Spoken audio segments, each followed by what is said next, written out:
tragedies are reminders for us to double-check for fire safety. Make sure your home has properly installed and working smoke alarms. Practice a fire escape plan. Never leave cooking food unattended for long. Teach children never to hide but leave if there's a fire. Switch off all electrical appliances when not in use. In cases of fire, remember, the most important thing to do is to protect lives first. This message is reaching you from Diamond 88.7 FM, Iroyin.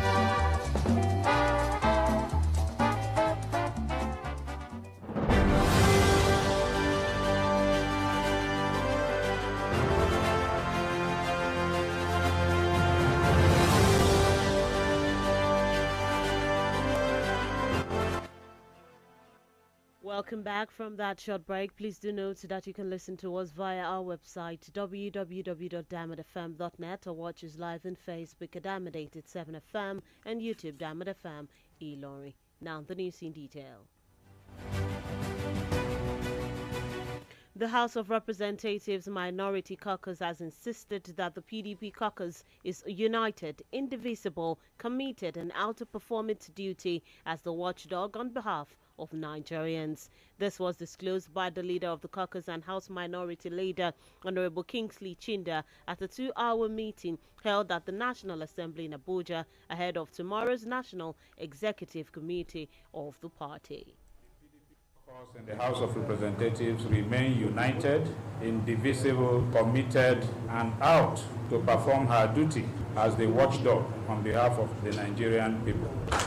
The House of Representatives caucus also agreed to call on all party caucuses, the Board of Trustees, National Executive Committee, and the National Working Committee of the party to embark on reconciliatory measures with the view to resolve all litigations that are pending and that has hindered the party from having a substantive national chairman.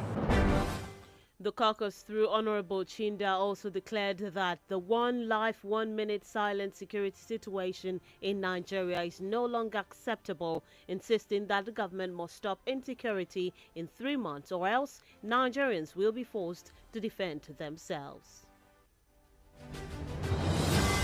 We x-rayed the security situation in our country. We resolved that we can no longer take this situation where Nigeria is today almost tagged as 1 life, 1 minute silence. The government is therefore called upon to immediately take steps to ensure that the security situation in the country is normalized. And the caucus has also given 3 months ultimatum for government to normalize the security situation in our country. After 3 months, the caucus will take further steps to sensitize and mobilize Nigerians to perhaps take their security into their hands. Recall that last week a group of 60 PDP federal lawmakers threatened to quit the party if the doctored list of caretaker committees in Rivers and 10 other states, which was filled with members and loyalists of the All Progressives Congress APC, is not nullified. Still in the news, the Kano State High Court has issued an ex parte order affirming the suspension of former Governor Abdullahi Ganduje as the national chairman of the All Progressives Congress APC. Justice Usman Malam Nahba, presiding over the court, granted the order in response to an ex parte motion filed by 2 executive members of the APC from Ganduje's ward, Laminu Sani and Haladu Gwanjo. This development, however, followed a turbulent period of internal strife within the APC. Meanwhile, the motion alleged that the APC chairman was suspended due to misconduct and breaches of party regulations. The court's ruling has mandated Ganduje to cease all activities associated with his position as the national chairman of the APC, effectively halting his involvement in the affairs of the National Working Committee.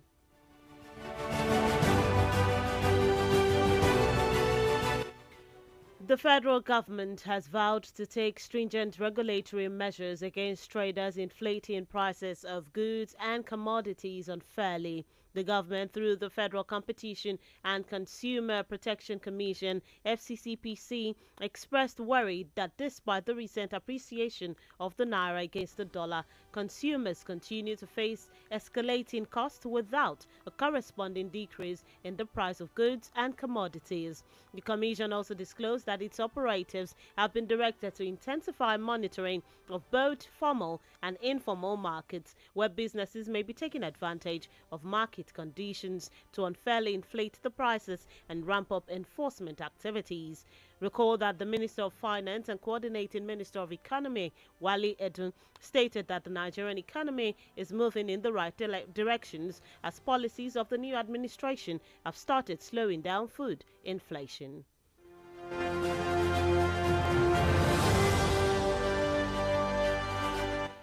Meanwhile, the Kaduna State House of Assembly has set up a 13-member fact-finding committee during a special session of the House, presided over by the Speaker, Honorable Yusuf Liman, to investigate financial transactions, loans, grants, and project executions under the 8-year administration of former Governor Nasir El-Rufai. Leadership and members of the House, with the total majority of the members of the House, will approve the loan and appropriate the funds and monitor the funds and monitor the projects implemented or appropriated as guided by the Constitution. The motion on matters of public importance was moved by the member representing Kaura constituency, Honorable Yusuf Mugu, requesting the House to investigate the loans borrowed by the former governor, stressing that it was important for the people of the state to know how the loans were used. Just sacrosanct that will go back to see how such monies have been used, and it is on the basis of such constitutional and other provisions that have moved my heart, my mind, to move that motion that the matter be investigated to know the true position of things. The House, however, resolved to invite the speakers of the 8th and 9th assemblies and all other relevant stakeholders and agencies to answer questions regarding the issues at stake. The lawmakers also requested a copy of the handover notes to Governor Ubasani in order to guide the committee on the financial status of the state. And coming down to Kwara State, the state of harmony, the Kwara State Governor, Abdurrahman Abdurrazak, has stated that his administration is always open for partnerships and engagements that attract investment and pave the way for local processing of solid minerals in the state. The governor spoke in Iroyin when he received a delegation from the Erkang Mining Nigeria Company Limited, led by the managing director, Song King Rong. Governor Abdurrazak also stated that the government is committed to making the ease of doing business a major selling point for Kwara in the country. He, however, promised to provide the mining company and others with all necessary support to thrive.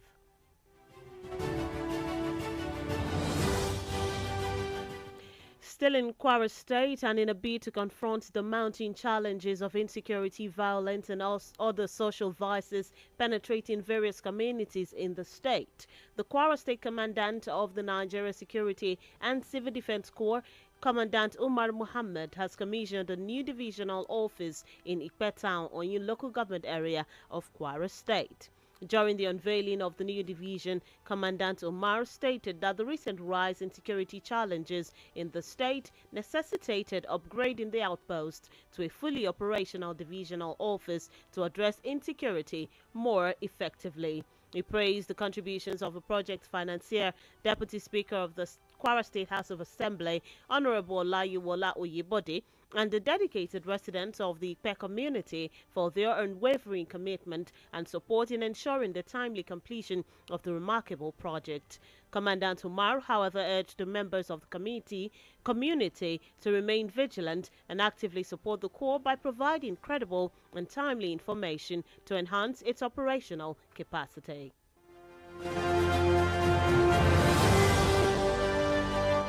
Scene and on a very sad note, a former senator who represented the Kwara South Senatorial District in the 8th National Assembly, Rafiu Adebayo Ibrahim, is deceased. According to a statement by his family, Senator Rafiu passed on in the early hours of today, leaving behind a legacy of dedication, service, and profound impact.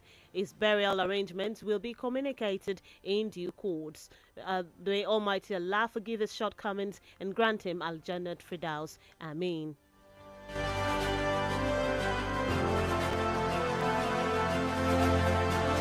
And that's it on the local scene. The news on the hour is reaching you from Diamond 88.7 FM, Ilorin. We take a short time out. When we return, United Nations-led donors pledge $630 million for conflict-hit Ethiopia. We bring you this story on the foreign scene and many more on the sporting scene. To stay with us.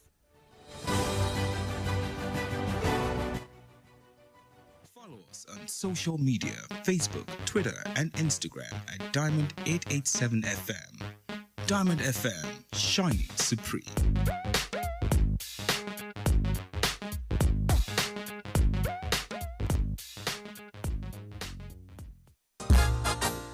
Orúkọ mi ni Yèyélúà Tóyìn Adégbọlá. Mo sì ti lé ní 50 ọdún láyé láàyè àtàyè ìdẹ̀ra. Ìgbòkègbodò mi pọ̀ gan-an nínú iṣẹ́ tí mo yàn láàyò gẹ́gẹ́ bí òṣèré orí ìtàgé. Kì í sì rẹ̀ mí, bẹ́ẹ̀ ni kì í sú mi. Àwọ̀ mi sì ń jí pépépé sí bí tọmọ tuntun lójoojúmọ́. Ẹ fẹ́ mọ̀dí abájọ. Monomin Plus atẹ́jẹ̀ṣe oògùn tó ń fi epo ẹja cod liver oil ṣẹjọ́ ẹ̀ food supplement ni. Èròjà ẹ peléke, ó ń tara ṣe, ó ń máradán, ó ń jẹ́ kọ́mọdé dàgbà dáadáa, ó sì ń jẹ́ kí àgbàlagbà máa ta kébékébé. Monomin Plus.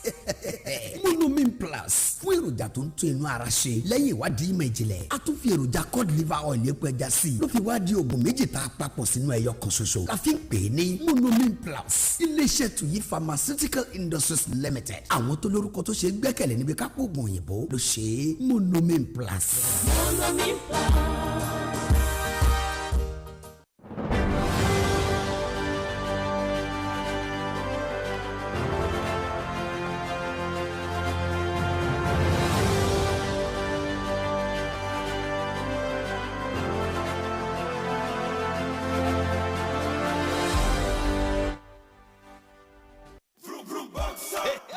Bajaj Boxer special April offer don land. You fit buy Bajaj Boxer for just 935,000 naira. Make you visit our nearest dealer today to collect your own. Hurry o. Offer valid while stock lasts.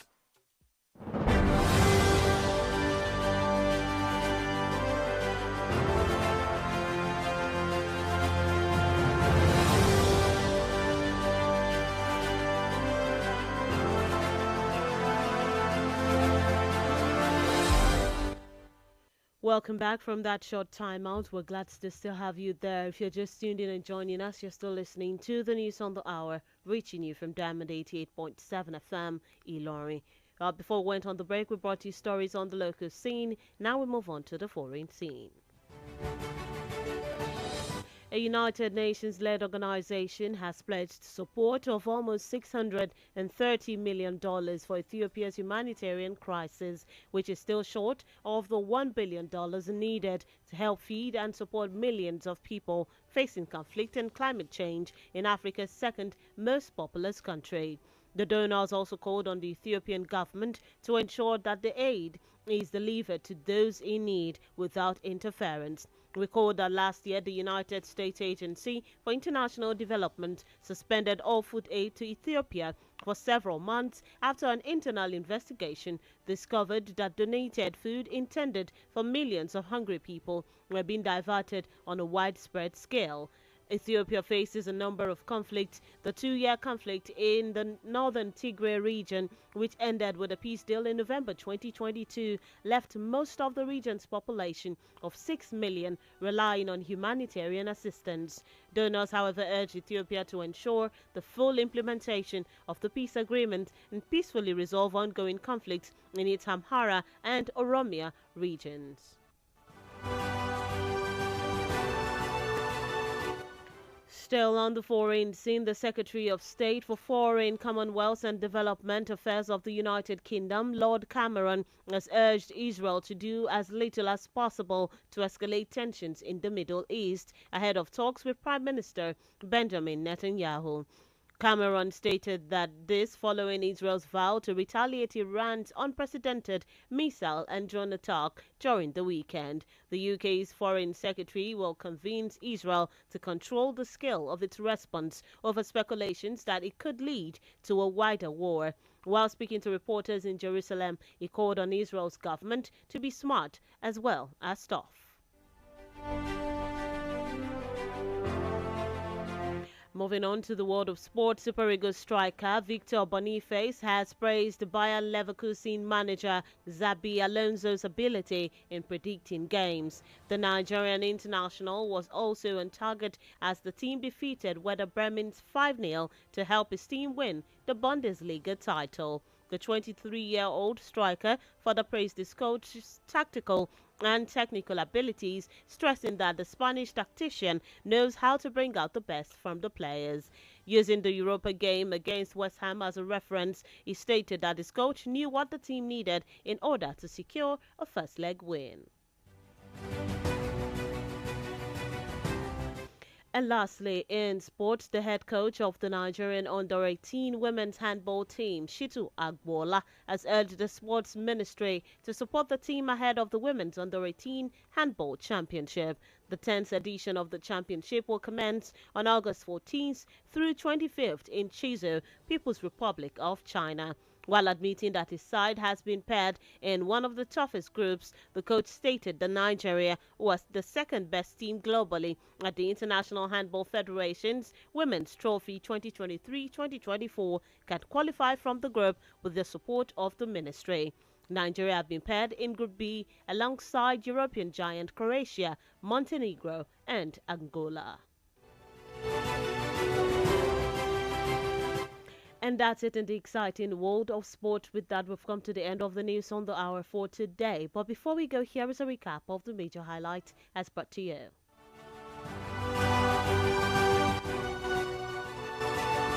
PDP reps caucus insist party is not divisible. Kano Court upholds Ganduje's suspension as APC chairman. Kaduna Assembly sets up 13-member committee to probe El-Rufai's administration. In Kwara government collaborates with miners to process solid minerals locally. On the foreign scene, United Nations-led donors pledged $630 million for conflict-hit Ethiopia. And in the world of sports, Boniface praises coach Alonso's tactical expertise. Before we wrap up the news this afternoon, did you know that on this day in 2012, former governor of Delta State, James Onanefe Ibori, was sentenced to 13 years in prison by a British court? Now you know. You can visit www.diamondfm.net to keep up to date with us, or download our app on Google Play Store and iOS Apple Store, Diamond 887 FM. Endeavor to also join us at 3 p.m. for the news flash and at 5 p.m. for the news across the world. For news coverage or information about happenings around you, kindly contact the Diamond FM newsroom number on 091-606-27526, 091-606-27526. The news on the hour was produced by Nedu Okori. My name is Bisola ODUWOLE Suleiman. Thank you for listening to your shining supreme station. Do stay tuned for the Yoruba news coming up shortly. Good afternoon.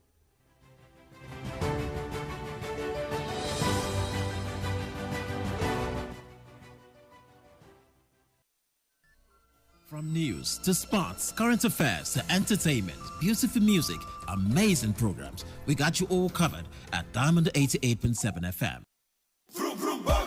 Hey, Bajaj Boxer special April offer don't land. You fit buy Bajaj Boxer for just 935,000 naira. Make you visit our nearest dealer today to collect your own. Oreo offer valid while stock lasts. Kì í sú wa kì í rẹ̀ wá nínú ìlàkàkà wa láti ṣàgbéró ìmọ̀ ohun ìlànà iṣẹ́ ìgbóhùnsáfẹ́fẹ́ tó kúnjú òṣùwọ̀n ṣíṣe. Diamond FM Ìlọrin. Diamond FM Ìlọrin. Àwa là ń gbé ìròyìn àwọn ìṣẹ̀lẹ̀, orin àtàwọn amúlùdùn yògbà tí ò láfijọ́ ṣe ti aráyé. látinú yàrá ìròyìn Diamond 88.7 FM Ìlọrin. Ìròyìn ẹ̀kúnrẹ́rẹ́.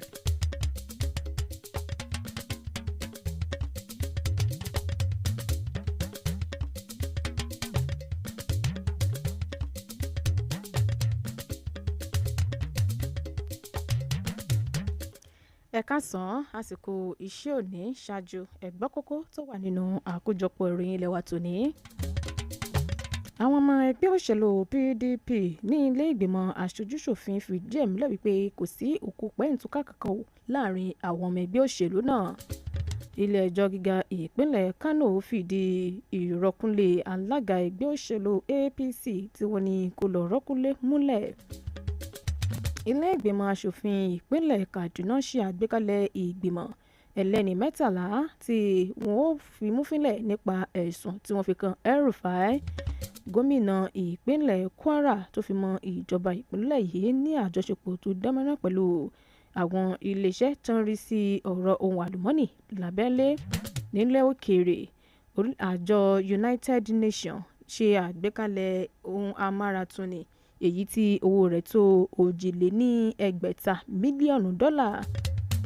Lábala ìròyìn eré ìdárayá, Boniface yin akọ́nimọ̀ọ́gbá Alonso lọ́gọ̀ ẹnu fún ipa takuntakun tó kó nínú ìdíje. Èyí ló pin ẹ káàsán, ẹ sì ṣeun bí ẹ ti ń darapọ̀ mọ́ wa fún àkójọpọ̀ ìròyìn ilé wa tòní. Ẹ má gbàgbé wípé ẹ lè rí wa gbọ́ lórí àtẹ̀lùjára www.diamondfm.net tàbí ní àwòká YouTube Diamond FM Ìlọrin. Ẹ̀kúnrẹ́rẹ́ ìròyìn náà bọ̀ wá lẹ́yìn ìdánudúró ráńpẹ́ yìí. Ọládipúpọ̀ Ruth Àṣàbí ló kọ mi.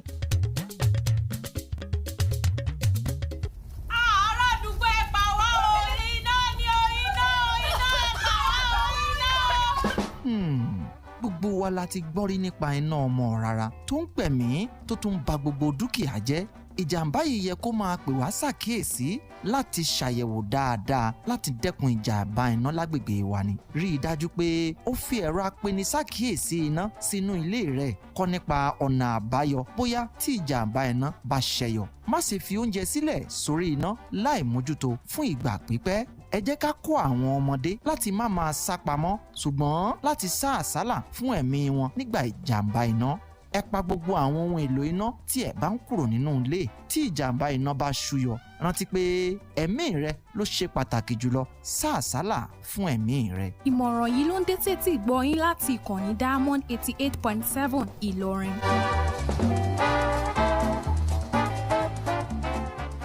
Ìròyìn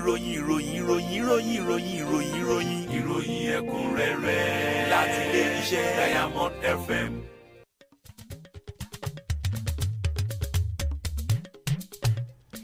Ẹ káàbọ̀ padà, ìròyìn ọ̀rẹ́ lẹ́kùnrẹ́rẹ́. Àwọn ọmọ ilé ìgbìmọ̀ aṣojú-ṣòfin tí wọ́n kéré jù tí wọ́n jẹ́ àwọn ọmọ ẹgbẹ́ òṣèlú People's Democratic Party ti sọ nípọn tàn sẹ́fọ̀n wípé inú ìṣọ̀kan àti ìfẹ́ ni ẹgbẹ́ òṣèlú ọ̀hún wà tí kò sì sí òpópónà ìtúkà kankan tí ẹnikẹ́ni sọ sí ààrẹ àwọn ọmọ ẹgbẹ́ òṣèlú náà. Èyí ni wọ́n fi síta nínú àtẹ̀jáde tó tẹ àwọn oníròyìn lọ́wọ́ láti ipasẹ̀ adarí àwọn ọmọ ẹgbẹ́ òṣèlú PDP tí wọ́n kéré jù ní ilé ìgbìmọ̀ aṣòfin Honorable Kingsley Chinda nígbà tó ń ṣàlàyé níbi ìpàdé oníwákàtí méjì ọ̀tọ̀ọ̀tọ̀ tí wọ́n ṣe ni wọ́n ti ṣàlàyé wípé ogunlọ́gọ̀rọ̀ àwọn ọmọ ilé ìgbìmọ̀ aṣòfin ọ̀hún tí wọ́n dìbò yàn lábẹ́ àṣẹ ẹgbẹ́ òṣèlú PDP tí wọ́n ń bẹ nílùú Àbújá ló jẹ́ wípé inú ìfẹ́ àti ìṣọ̀kan òní wọ́n wà tí kò sì sí òpópónà ìtúkà kankan láàrin wọn. Bákan náà ni wọ́n ṣàlàyé wípé ìgbìmọ̀ èyí tí ìròyìn fìdí ẹ̀ múlẹ̀ pé yóò wáyé lọ́la fún ti ìgbìmọ̀ amúṣẹ́yẹ ẹgbẹ́ òṣèlú ọ̀hún tó ní ṣe pẹ̀lú yíyan àwọn ọmọ ìgbìmọ̀ amúṣẹ́yá tí ìrètí wà pé yóò wáyé lọ́la kò ní ìkùnsínní kankan nínú àtẹ̀jáde ọ̀hún èyí tí Honorable Chinda tó fi tó àwọn oníròyìn létí ló ti kéde rẹ̀ wípé onírúurú iṣẹ́ àkànṣe ni ìjọba tó wà lórí àléfà nílò láti ṣe ní ẹ̀ka ètò ààbò kí wọ́n sì rí dájú pé wọ́n tún ẹ̀ka ètò ààbò lédè Nàìjíríà sọ bí ẹni sọgbà. Bákan náà ni wọ́n bẹnu àtẹ́lu fòníkú fọláǹdé ẹ̀ka ètò ààbò ilẹ̀ yìí èyí tó ní ó pè fún ọgbọ́n ọgbà bẹ́ẹ̀ ni wọ́n fún ìjọba ní oṣù mẹ́ta fún ọgbà bẹ́ẹ̀ ni wọ́n fún ìjọba ní gbèdéke oṣù mẹ́ta láti ṣe àtúntò ẹ̀ka ètò ààbò orílẹ̀-èdè Nàìjíríà bí ó bá gbàgbé ọ̀sẹ̀ tó kọjá ó ní igun àwọn ọmọ ẹgbẹ́ òṣèlú PDP tí wọ́n tó 160 níye tí wọ́n bẹ ní ilé ìgbìmọ̀ asòfin àpapọ̀ ilẹ̀ yìí ń dúnkokò láti fi ẹgbẹ́ òṣèlú náà sílẹ̀ bí wọ́n bá kọ̀ láti ṣe àtúnṣe lórí àwọn ọmọ ìgbìmọ̀ àmúṣẹ́yá èyí tí wọ́n yàn àwọn ọmọ ìgbìmọ̀ afúnṣọ́ eléyìí tí wọ́n fi orúkọ wọn sínú ìgbìmọ̀ ní ìpínlẹ̀ Rivers àti àwọn 10 míì tí wọ́n ti fi orúkọ wọn sínú ìgbìmọ̀ láti ìjọba ìpínlẹ̀ kọ̀ọ̀kan tó ń bẹ ní orílẹ̀-èdè Nàìjíríà tí wọ́n sì ṣàlàyé pé bí àwọn tọ́rọ̀ kàn bá kọ̀ láti forúkọ àwọn èèyàn náà yọ ó ṣeé ṣe kí àwọn kúrò nínú ẹgbẹ́ òṣèlú PDP wáyé o. Àwọn ọmọ ẹgbẹ́ òṣèlú ọ̀hún wá ṣàlàyé wípé ìfẹ́ ìṣọ̀kan àti ìdàgbàsókè ó ń bẹ ẹgbẹ́ òṣèlú PDP lọ́wọ́ tí kò sì sí òkòkò ẹ̀ǹtúkà kankan láàrin wọn. Ilé ẹjọ́ gíga ti ìjọba ìpínlẹ̀ Kano ní ìròyìn fìdí ẹ̀ múlẹ̀ wípé ó ṣègbè sẹ́yìn bí àwọn ọmọ ẹgbẹ́ òṣèlú APC tí wọ́n jẹ́ àwọn alága wọ́ọ̀dù 2 ọ̀tọ̀ọ̀tọ̀ tí wọ́n fẹ̀sùn kan gómìnà tẹ́lẹ̀ ní ìpínlẹ̀ ọ̀hún Abdullahi Ganduje lórí ẹ̀sùn eléyìí tó ní ṣe pẹ̀lú ìpàsípààyò owó ní ilé-ẹjọ́ ọ̀hún ti ní lóòótọ́ àti lódodo ni àwọn ṣègbè sẹ́yìn ẹ̀sùn èyí tí wọ́n fi kan Abdullahi Ganduje. Ọgbà bẹ́ẹ̀ ni ilé-ẹjọ́ gíga ìpínlẹ̀ Kano pa á láṣẹ fún Abdullahi Ganduje kó yẹ̀bá gẹ́gẹ́ bí alága àpapọ̀ ẹgbẹ́ òṣèlú náà. Bí ó bá gbàgbé ṣáájú ó ní àwọn ọmọ wọ́ọ̀dù Abdullahi Ganduje nínú eléyìí tí wọ́n ti tọ́ka sí Laminu Sani àti Aladu Gwanjo tí àwọn méjèèjì tí wọ́n wọ Ganduje lọ sí ilé-ẹjọ́ lórí ẹ̀sùn ìpàsípààyò owó lẹ́yìn tí àwọn ọmọ wọ́ọ̀dù ọ̀hún pa á láṣẹ fún Ganduje láti yẹ̀bá kúrò gẹ́gẹ́ bí alága àpapọ̀ ẹgbẹ́ òṣèlú náà. Nígbà tí ó ń gbé ìdájọ́ rẹ̀ kalẹ̀ lónìí ó ní adájọ́ ilé-ẹjọ́ ọ̀hún ti ṣàlàyé wípé ẹ̀sùn èyí tí wọ́n fi kan Ganduje ìwádìí ṣì ń tẹ̀síwájú lórí ẹ̀. Ọgbà bẹ́ẹ̀ ni wọ́n pa á láṣẹ fún Ganduje láti yọwọ́ kílàǹkù rẹ̀ láwo gbogbo ohun tó ní ṣe pẹ̀lú ọ̀rọ̀ òṣèlú tàbí mọ kéde ara rẹ̀ gẹ́gẹ́ bí alága àpapọ̀ fẹgbẹ́ òṣèlú APC sílẹ̀. Ìjọba àpapọ̀ ilẹ̀ yìí ti jẹ́jẹ́ láti fi mú ẹnikẹ́ni tí wọ́n bá kẹ́fín tó ń fi àfikún lé owó ọjà tí ó ń tà wíná òfin o. Nínú àtẹ̀jáde tó ń síta ó ní ìjọba àpapọ̀ ilẹ̀ yìí láti pàṣẹ àjọ tó ń rí sí dídáàbòbò àwọn oníbàárà ti ṣàlàyé wípé lẹ́yìn tí owó náírà ti bẹ̀rẹ̀ sí ní gbayì lọ́jà àgbáyé ó jẹ́ ohun tó kù díẹ̀ káàtó pẹ̀lú bí àwọn ọlọ́jà ṣe kọ̀ láti wàgòdẹ́kun ọ̀nà tí wọ́n gbà ta ọjà àti èléwó tó ń gorí àwọn ọjà wọn. Bákan náà ni àjọ ń ṣàlàyé wípé ìjọba àpapọ̀ ilẹ̀ yìí jẹ́jẹ́ láti fi mú ẹnikẹ́ni tí wọ́n bá kẹ́fín wípé ó ń fi owó lé ọjà tó ń tà kàtà òfin. Ọgbà bẹ́ẹ̀ ni wọ́n ṣàlàyé wípé àwọn ọmọ àjọ ọ̀hún ti taari àwọn aṣojú àjọ náà síta láti bẹ̀rẹ̀ sí ní fìmífínlẹ̀ mọ iye tí àwọn èèyàn ń ta ọjà wọn láti mọ̀ bóyá lóòótọ́ àti lódodo ni wọ́n ti ṣe ohun gbogbo ní pẹ̀kínrẹ̀kí pẹ̀lú èléwó tó ń bá pẹ̀lú bí owó náírà ṣe ń gbẹnu sókè lọ́jà àgbáyé tí dọ́là sì ń já wálẹ̀. Wàyí òbí ọba gbàgbé ṣáájú ní mínísítà tó rí sí ọ̀rọ̀ ètò ìṣúná lórílẹ̀‐èdè Nàìjíríà ti ṣàlàyé wípé ohun tí yóò mú ìdẹ̀kùn bá àwọn èèyàn lẹ̀ yìí ò ní àwọn gbájúmọ́ pẹ̀lú àlàyé pé àlàkalẹ̀ èyí tó mú ọgbọ́n dání ti wà ń lẹ̀sẹ̀pẹ̀ láti mú àdínkù bá oye tí wọ́n ń ta àwọn ọjà lọ́jà àgbáyé. Nígbà tó ń ṣàlàyé ọ̀rọ̀ náà lẹ́kùnrẹ́rẹ́ fún àwọn oníròyìn àjọ tó ń rí sí dídáàbòbò àwọn oníbàárà ṣàlàyé wípé ìgbésẹ̀ àti mọ́ fi owó kún owó ọjà láàkó yìí jẹ́ ohun tó kù díẹ̀ káàtó tí àwọn tí wọ́n ń ta ọjà sì gbọ́dọ̀ rí dájú pé wọ́n mú àdínkù bá oye tí wọ́n ń ta àwọn ọjà wọn pẹ̀lú ìkìlọ̀ wípé ẹnikẹ́ni tí ọwọ́ bá tẹ̀ tí ó ń fi owó kún owó ọjà irúfẹ́ ẹni bẹ́ẹ̀ kò ní lọ láì fi mú kàtà òfin. Ilé ìgbìmọ̀ asòfin ìpínlẹ̀ Kaduna ti ṣe àgbékalẹ̀ ìgbìmọ̀ ṣàǹkóṣàǹkó ẹlẹ́ni 13 tí wọ́n ní wọ́n bẹ̀rẹ̀ sí ní fìmífínlẹ̀ wọ́n ṣàkún ẹ̀sùn èyí tí wọ́n fi kan gómìnà ìpínlẹ̀ ọ̀hún tẹ́lẹ̀ rí El-Rufai Lako tó fi wà ní ìjọba nínú àtẹ̀jáde ọ̀hún òní wọ́n ti jẹ́ kó di mímọ̀ wípé wọn ó bẹ̀rẹ̀ sí ní fìmífínlẹ̀ lórí ìlànà ìnáwó gómìnà El-Rufai Lako tó fi wà ní ìjọba àwọn owó tó fi ránṣẹ́ tó fi mọ onírúurú ètò owó yá èyí tí ìjọba rẹ̀ tó ṣe àmúlò tó fi mọ àwọn iṣẹ́ àkànṣe tí gómìnà El-Rufai ṣe Lako tó fi wà ní ìjọba. Nínú àtẹ̀jáde tó ń síta lẹ́yìn ìpàdé àpérò yìí tí àwọn ọmọ ilé ìgbìmọ̀ aṣòfin ọ̀hún ṣe ó ní ọ̀kan pàtàkì lára àwọn ọmọ ilé ìgbìmọ̀ asòfin náà tó ń ṣojú ẹkùn ìdìbò Kara ṣàlàyé wípé ìgbésẹ̀ yìí ṣe kókó ó ṣe pàtàkì láti mọ láríjà oye owó èyí tí ìjọba El-Rufai tó ṣe àmúlò àti owó ìyá tó fi mọ àwọn owó ilẹ̀ òkèèrè àti owó orílẹ̀-èdè Nàìjíríà tó yá nínú ètò ìjọba rẹ̀. Ọgbà bẹ́ẹ̀ náà ni wọ́n ṣàlàyé wípé àwọn iṣẹ́ àkànṣe ọlọ́kan-ò-jọ̀kan èyí tí gómìnà tẹ́lẹ̀ rí ní ìpínlẹ̀ Kaduna tó ṣe àwọn iṣẹ́ àkànṣe ọ̀hún wọ́n ṣe àyẹ̀wò lórí wọn o lójúnà àti mọ òye owó tó ná àti èyí tó ṣe àmúlò lọ́fíìsì. Wáyé o, gómìnà Abdulrahman Abdulrazak ti ìpínlẹ̀ Kwara ti ṣàlàyé wípé ìjọba rẹ̀ àti ilẹ̀kùn ìjọba ọ̀hún ṣí sílẹ̀ fún ohunkóhun tí yóò bá mú ìdàgbàsókè bá ìpínlẹ̀ Kwara lápapọ̀ tó fi mọ́ àwọn ohun àlùmọ́nì èyí tí ìjọba ìpínlẹ̀ yìí tó ní. Gómìnà ìpínlẹ̀ Kwara pa òbíjọ́ àbìdún ọ̀rọ̀ rẹ̀ láàkó tó ń tẹ́wọ́ gba àlejò àwọn aṣojú iléeṣẹ́ ohun àlùmọ́nì ti Hekange lọ́fíìsì rẹ̀ gẹ́gẹ́ bí ó ṣe wí o. Ó ní ilẹ̀kùn ìjọba ìpínlẹ̀ Kwara ṣí sílẹ̀ fún ohunkóhun tí yóò bá mú kí àtúntò ó bá ìpínlẹ̀ Kwara ní ẹ̀ka owó tí wọ́n pa wọlé. Bákan náà ló ṣàlàyé pé ohun tí yóò bá mú ìdàgbàsókè bá ohun àlùmọ́nì abẹ́lé ní ìpínlẹ̀ Kwara ó ní òun wà níkàlẹ̀ fún.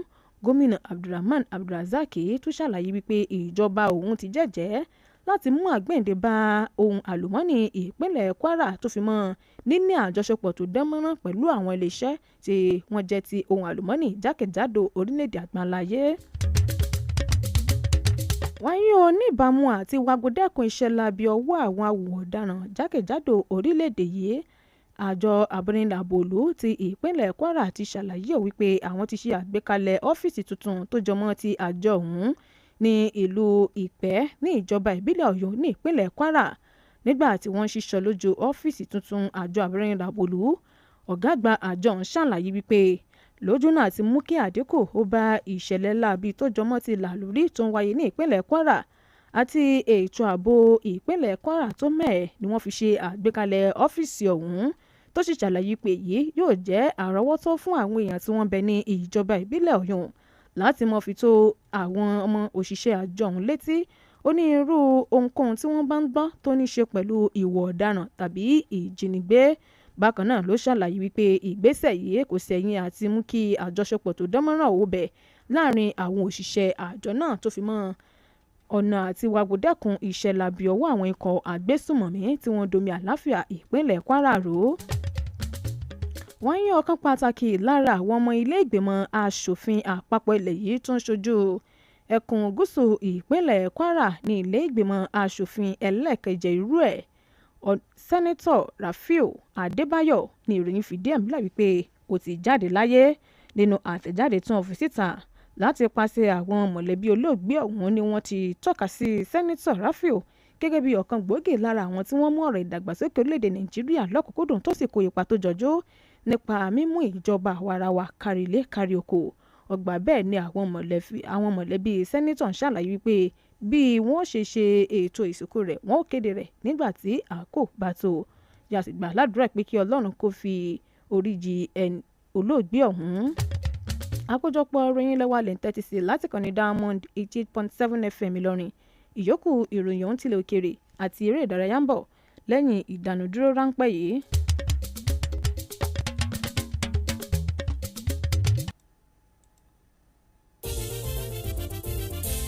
kára ó lè pé bá ara ríro kò sí mọ́ ó ti lọ wá bí wọ́n sí kára ó lè pé bá mú rẹ̀ àtúrà dáadáa. kókó lára ọ̀tá le gbéra ńlẹ̀ kó dìde kára ó lè pè ń bá àtúrà wọ̀ àtúrà pẹ̀sẹ̀ àtúrà dáadáa kegun tó kegun náà kára ó yá gágá ara ń ronú tẹ́lẹ̀ kò ronú mọ́ tẹ́ bá ti fi kára ó lè pè ń bá ra lẹ́sẹ̀kẹsẹ̀ ló ń ṣiṣẹ́ wọnú igun tó sì ń ṣe àtúntò rẹ̀ òṣùbù yẹ̀kẹ́ fa párọ̀ tàbí fi ẹsẹ̀ dá fi kára ó lè pè ń bá wọ̀ káì ara rẹ̀ ó lè padà yakinlala action ó jẹ́ ara ríro tàbí ẹ̀yìn dídùn kára ó lè pè ń bá lọ́kọ̀ gbogbo wọn agbára pọ̀ kára ó lè pè ń bá tuyi pharmaceutical industries limited àwọn tó lórúkọ tó ṣe é gbẹ́kẹ̀lé níbi ká po oògùn òyìnbó ló ṣe é kára ó lè pè ń bá ẹ̀rọ ṣẹ̀ṣẹ̀ pín ìrèpàtú òpèrè ta pàtà pọ́npọ́n kára ó lè pè ń bá ó kì í síbẹ̀. kára ó lè pè ń bá mú rẹ̀ àtúrà dáadáa.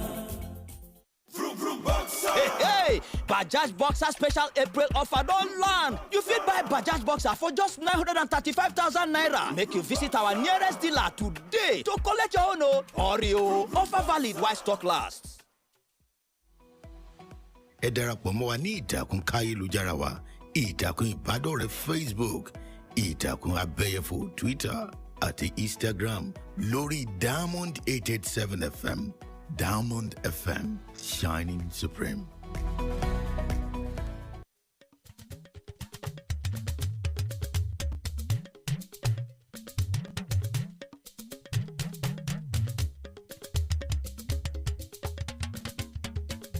ẹ káàbọ̀ padà bí ẹ̀yin bá ṣe ń darapọ̀ mọ́ wa àkójọpọ̀ ìròyìn ilé wa lè ń tẹ́tí sí láti kàn ní Diamond 8.7 FM Ìlọrin ìyókù ìròyìn rèé.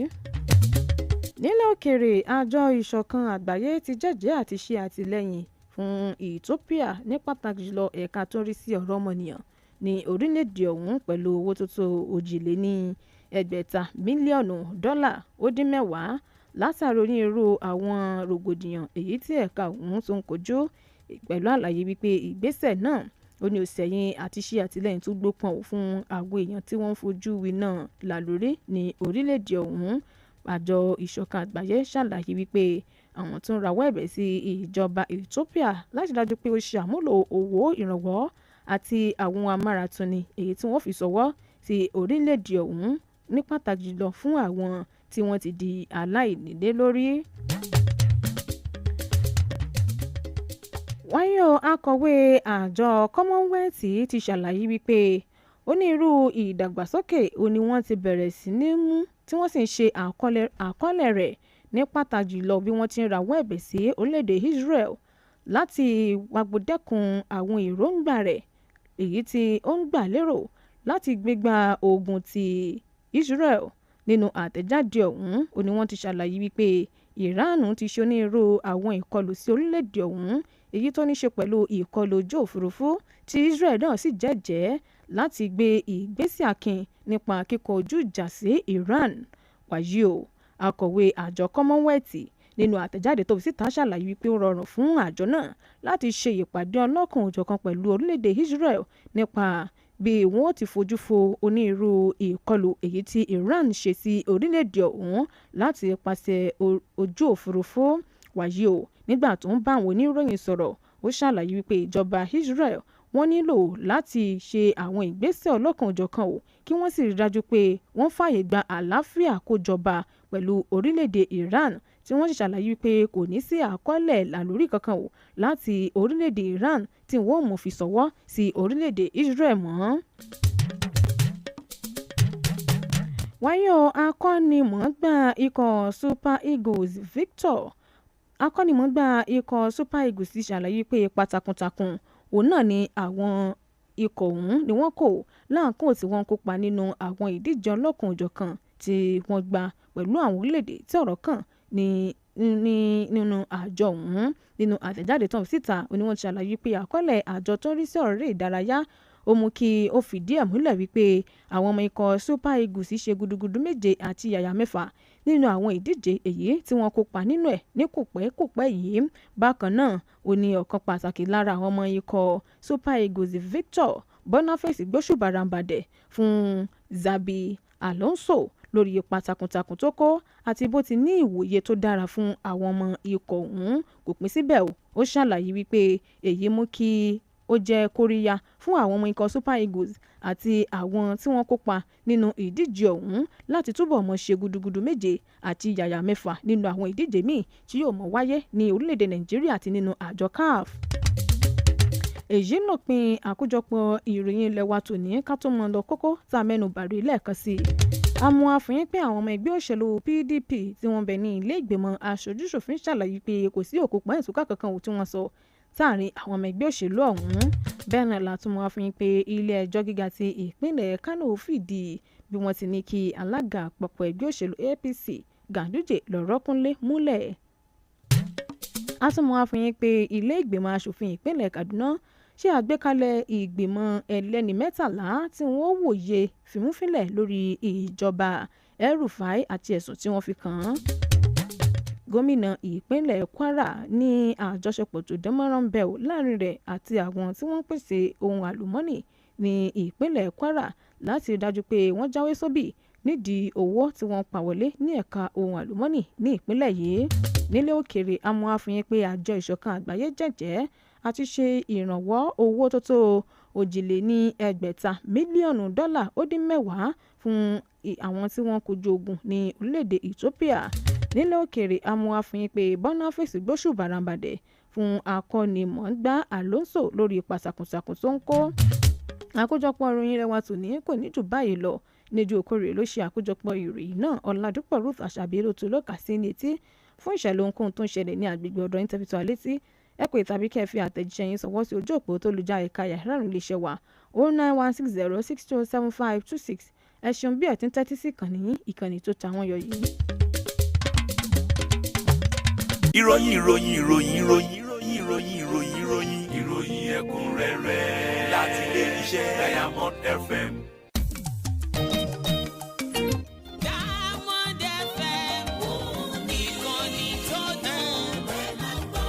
Focus on radio news and entertainment shows. Ètò àgbọ́dúnú tó fi ní lọ́kàn balẹ̀. For your local news, national and international.